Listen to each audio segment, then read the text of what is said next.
네, 여러분 안녕하세요. 뉴스입니다. 28일 오전 내란수계가 특검에 출석하는 시간입니다. 그런데 이 윤석열이 9시가 아닌 10시에 나오겠다고 합니다. 거기에 비공개 출석도 요청을 했습니다.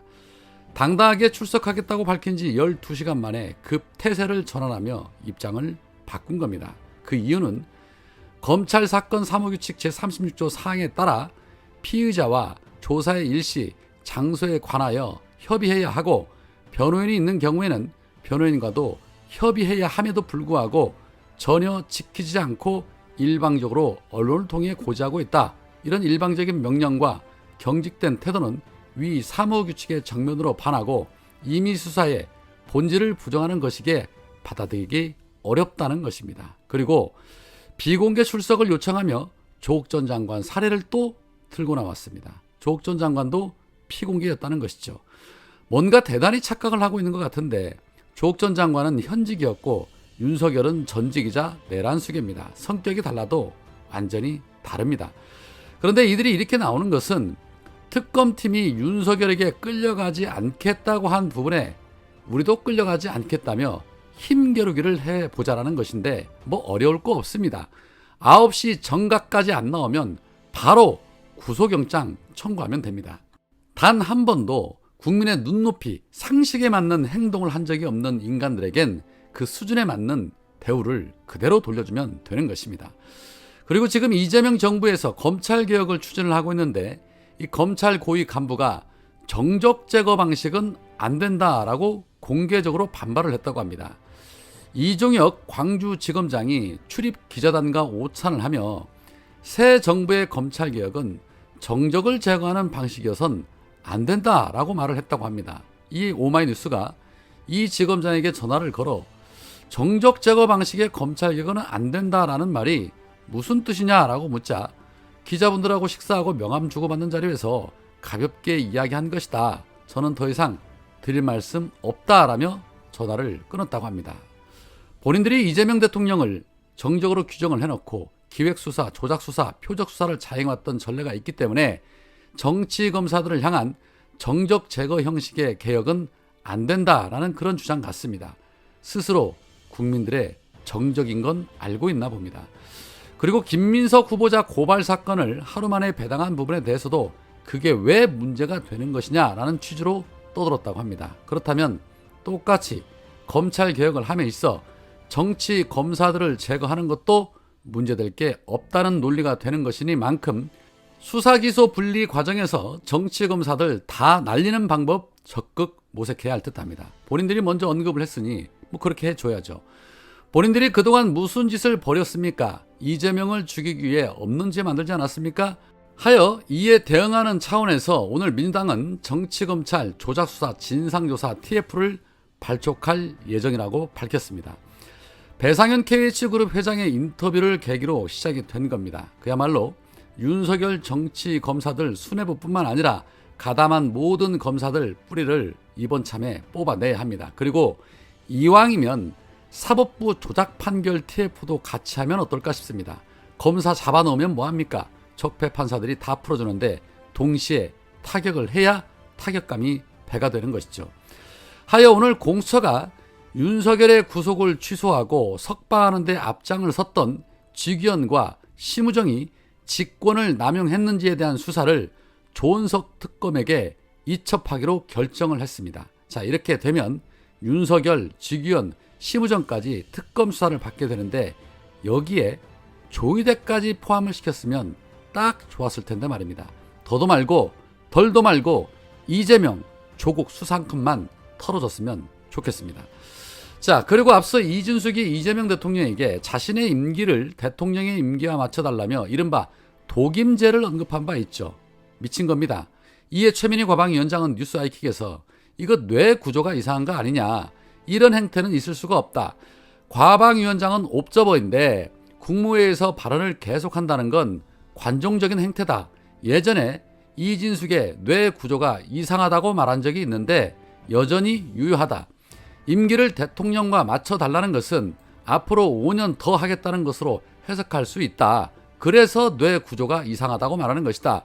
보수 여전사 극우 여전사로 몸값을 올리고 싶을 경우 현명한 사람은 말을 해도 잘하는데 이진숙은 준비도 안 돼 있는데 욕심은 많아져 이런 태도를 보였다. 국힘이 정상적인 정당으로 재편이 된다면 이진숙의 정치 입문 가능성은 제로다라면서 정치권에 기웃거릴 생각 말라라고 경고했습니다. 최민희 의원이 제가 하고 싶은 말을 다 해주셨습니다. 언감생심 정치판에 기울일 생각보다는 빵에 갈 걱정을 먼저 해야 할 것입니다. 빵을 그렇게도 좋아하는 아주 빵빵한 감빵을 선사해 드려야죠. 자, 그리고 오늘 여야가 오찬회동을 통해 상임위 재배분 문제와 김민석 후보자 인준 문제를 협상을 합니다. 역시나 법사위 문제가 가장 귀추가 주목되는 부분인데 이미 김병기 원내가 법사위는 협상 대상이 아니라고 못을 박았기 때문에 큰 이변은 없을 것으로 보이지만 누구를 법사위원장으로 앉힐 건지에 대해서는 다소 우려가 있습니다. 이미 박범계 의원 내정설이 한번 터졌다는 것은 행여 국힘당 쪽에서도 그 정도 선으로 하는 것이 좋겠다는 언질이 있지 않았을까 추론할 수 있기 때문입니다. 괜한 염려와 걱정이라면 다행이겠지만 매의 눈으로 지켜봐야 할 듯하고, 그리고 김민석 총리 후보자 인선 문제는 합의가 어려우면 오는 30일이나 7월 3, 4일경 표결 절차를 밟겠다는 것이 민주당의 전략입니다. 국힘당은 지금이라도 자료를 내면 청문회를 연장해서 검증할 것이다 라고 선동전을 하고 있었는데 씨알도 안 먹힐 소리죠. 저들이 김민석 후보자를 이렇게 흔드는 이유 중에 하나도 아마 법사위를 놓고 흥정을 하려는 계략이 있기 때문으로 보이는데 협치는 사람하고 하는 겁니다. 이틀간의 저들의 공격을 보며 민주당의 강덕구 의원은 마음이 아팠다. 현금 6억 원을 쌓아놨다는 발언을 하고 저 강덕구와 김민석 의원 아들조차도 악마화를 하려고 한 이 주진우 의원 여전히 정치검사이고 공안검사 아들이었다. 공안검사가 범죄자를 추주하는 모습이었고 일본인 순사가 독립운동가를 고문하는 모습 같았다. 국힘은 지금 자료 제출이 미흡하다면서 청문회 보이콧을 시도하고 있다. 이것은 처음부터 계획한 것이라고 생각된다.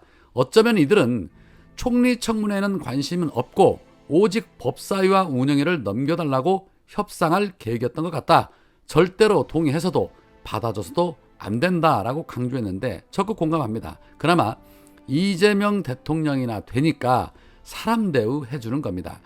오늘 이재명 대통령이 시정연설을 마친 이후에 국힘당 의원들이 앉아있는 쪽으로 퇴장을 하며 의원들과 일일이 악수하는 장면이 있었습니다. 그런데 입장할 땐 표정이 그렇게 시무룩하던 이 국힘당 의원들 일부의 표정이 밝아지면서 악수하는 장면들이 포착이 됐고 권성동에게는 어깨를 툭 치는 장면도 포착이 됐습니다.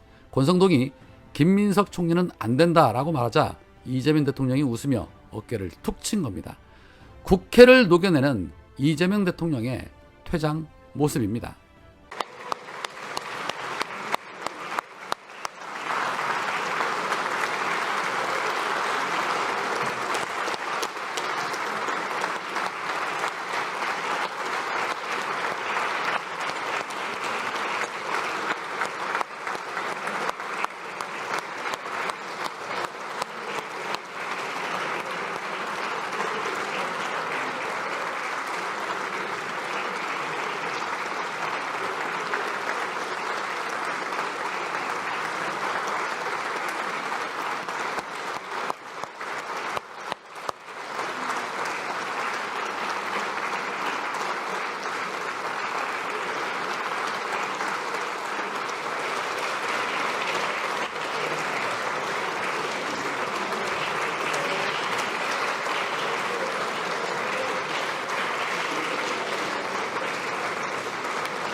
됐나?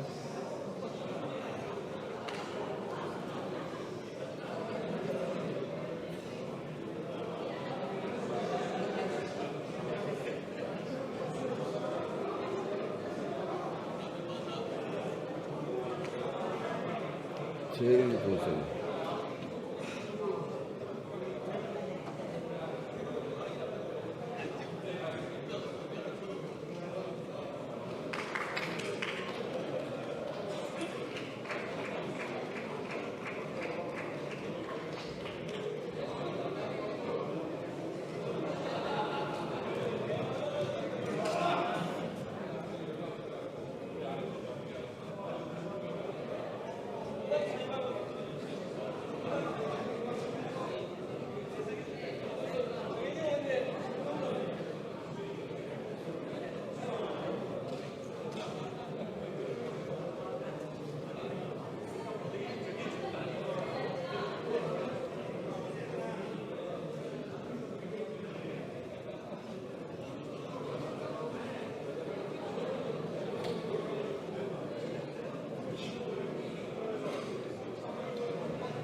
자,